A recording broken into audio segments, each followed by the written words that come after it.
I mean, historically, we've been associated with Automechanika for let's say about 8-9 years, and ever since 2015, we got a great response that time. So we made it a point to be here, show our presence, and humbly sort of increase our size every time. And with your help, with help of ACMA, we've been able to get some good clients. And Him Techno being a public limited company, we obviously the brand also matters. So good to meet with industry colleagues, partners, and have a feel of what's going on in the industry.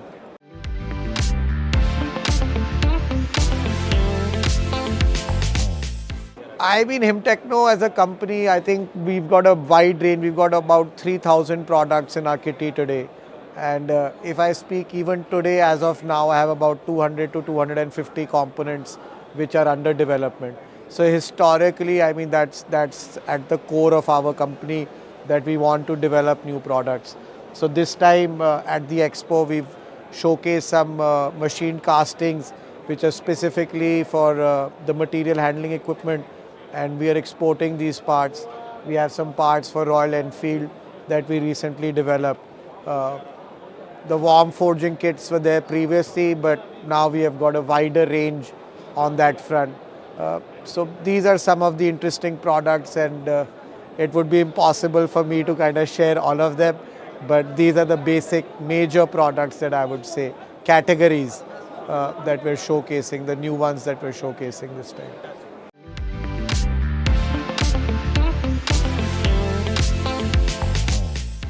So, I mean, Him Techno is primarily a B2B. I mean, 90% or I mean about 85% is OEM. Our Gujarat facility caters only to the aftermarket, which is in the Western, European and the North American segment. CAG is also our brand, which is predominant in the Indian space. There's Allied Panther, in which we do commercial vehicle parts. So, I mean, as a company also what we foresee is that the aftermarket segment in India is going to get organized in the coming years. So definitely we want a presence over there with no conflicts with our existing OEMs. So we hope the market to get more organized in the coming years and have a good distributor base which can actually cater to the end consumer.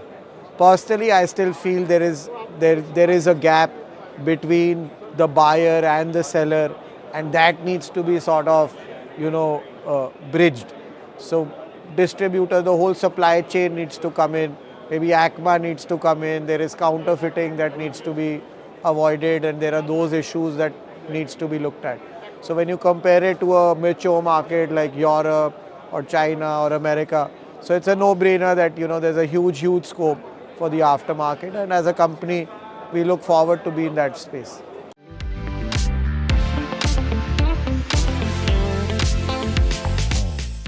See, again, I mean, as a country we want to export, right? I mean, let's compare us to China, where China is today. So I mean, export is right at the heart of it.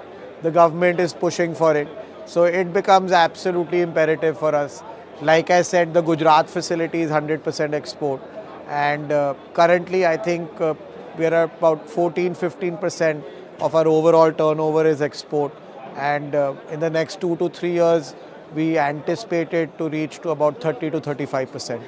So the China plus one policy is there, and we have some good clients coming in, so hopefully that should sort of happen in the next couple of years.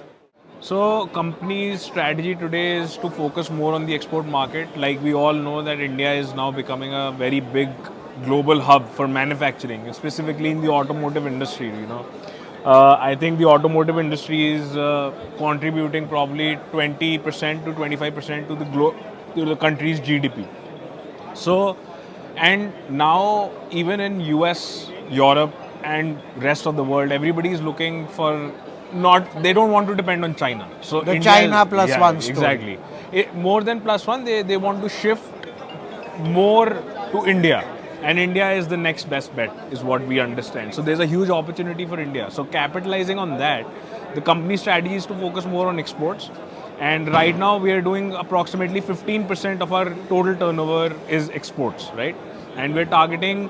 Now we're also earlier we were doing aftermarket in exports. Now we are focused also doing OEMs in exports, targeting Europe and US because that market is the biggest, right? We gotten some OEMs on Yes, board, on which board. are foreign clients. Yeah. So again, So- 30 to 35% Yeah. in the next 2 exactly. to 3 years. 2 to 3 years, our focus what is the that plan our is. export from 15 will be double to 30, 35%.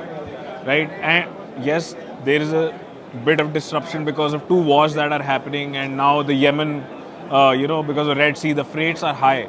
But still, our export orders have not gone down.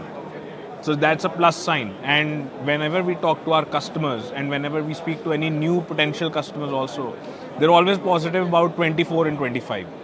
So we are hopeful that we will be able to meet our target, and let's Hopefully see the how. government also supports Yeah, us government on also that supporting. front. Yeah.